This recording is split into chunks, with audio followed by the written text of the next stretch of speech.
Déclaration issue de la première réunion des ministres des Affaires étrangères. It is no longer news that Mali, Niger, and Burkina Faso are working towards a confederation. This is after they formed the Sahel Security Alliance. They are moving towards a close cooperation. They are also in the process of setting up a central bank that will enable them to pull out of the West African Monetary Union that France controls. No one can be truly independent if he doesn't print his own money. For those who don't know the conditions that France imposes on francophone countries that use the CFA, we've done this in another video, but for the purpose of those who don't know, they mandate them to keep 50% of their foreign exchange reserves with France.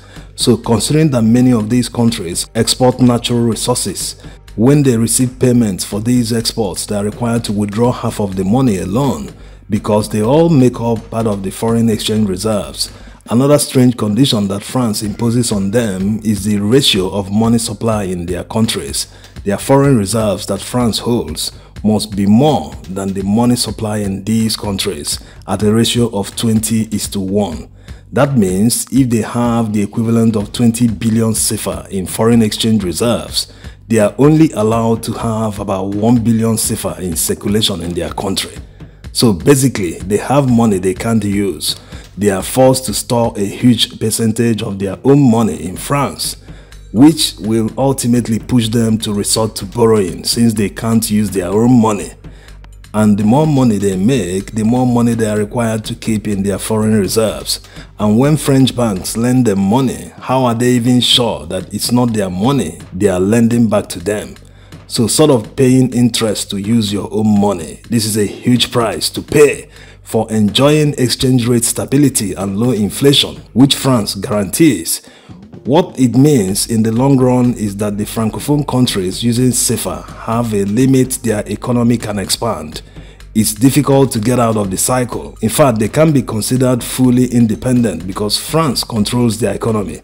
Instead of having economic growth, you have more poverty in these countries because of the huge price they pay to use the CFA, coupled with corruption of the political class. So it is good that Burkina, Mali and Niger want to pull out from the CFA. There's so much benefit if they manage it very well. Now to the main story, why Qatar is the main stumbling block to their progress. Remember that this confederation that they want to form started out as a security organization, the Sahel Security Alliance. Even before this time, about 10 years ago, they had something like the G5 that included 2 other countries of Chad and Mauritania. But that was the time France still had military bases in many of these countries. But now that Niger, Mali and Burkina Faso have successfully forced them out, they have to deal with the insurgents themselves. This brings us to the question many keep asking: why does insurgency persist? Why don't they ever get tired? How are they always able to regroup and continue? Who is behind them? Who is funding them? How do they get their weapons? How are they able to sustain themselves in the middle of a desert? So many questions that must be answered in order to defeat them. Because it's almost impossible for a developing country to achieve meaningful progress in an atmosphere of insecurity. This also applies to developed countries. If insecurity becomes unbearable, businesses might go elsewhere, which will definitely affect the local economy. They will not only lose tax revenue, other small businesses that depend on these companies will also be affected.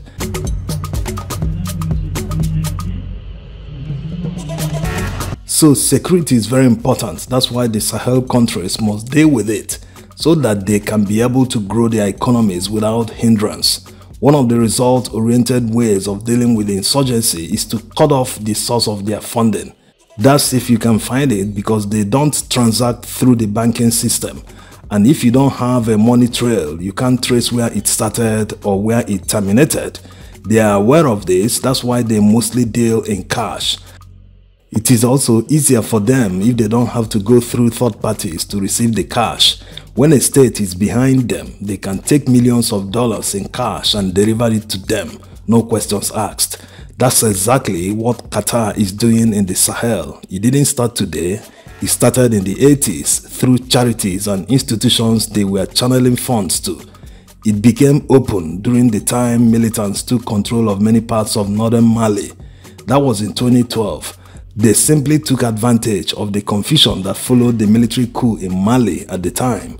And when it became a big problem the following year, the Qataris called for a dialogue with the militants. In fact, they voiced their opposition to French intervention in Mali at the time. It raised a lot of eyebrows. Why did they call for dialogue when militants have taken over parts of the sovereign country of Mali? So it made people to speculate that maybe Qatar was backing them financially. That was then. Today, all the speculations have turned out to be true, going by the leak of a document from Qatar.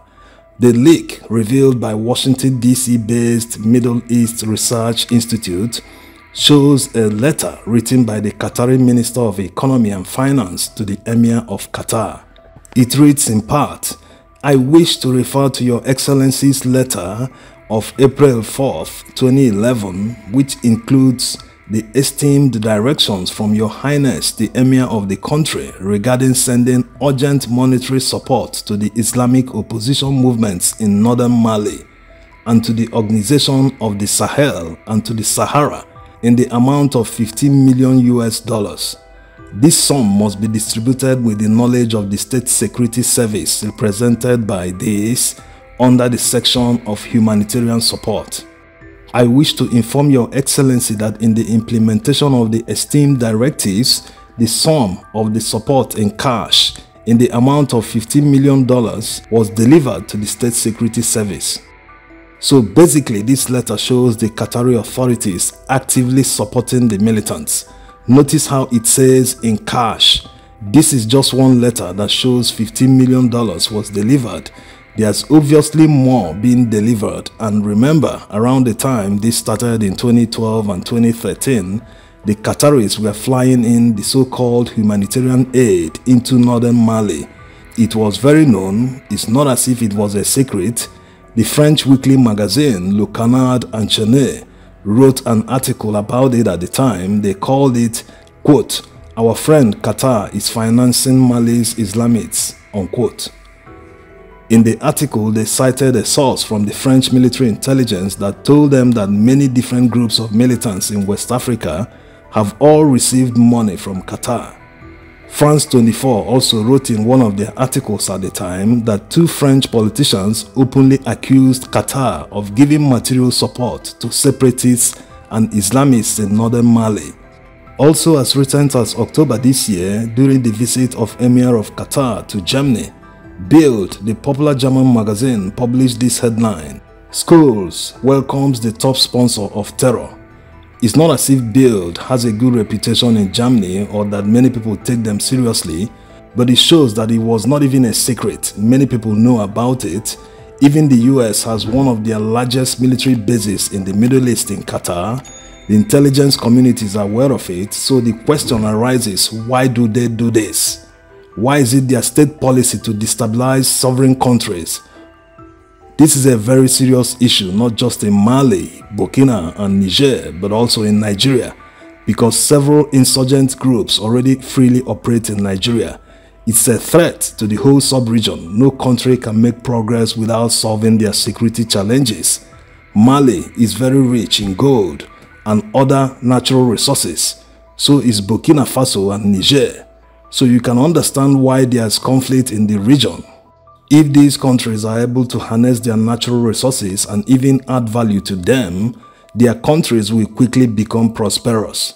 They can't do it in an atmosphere of insecurity. Thanks for watching.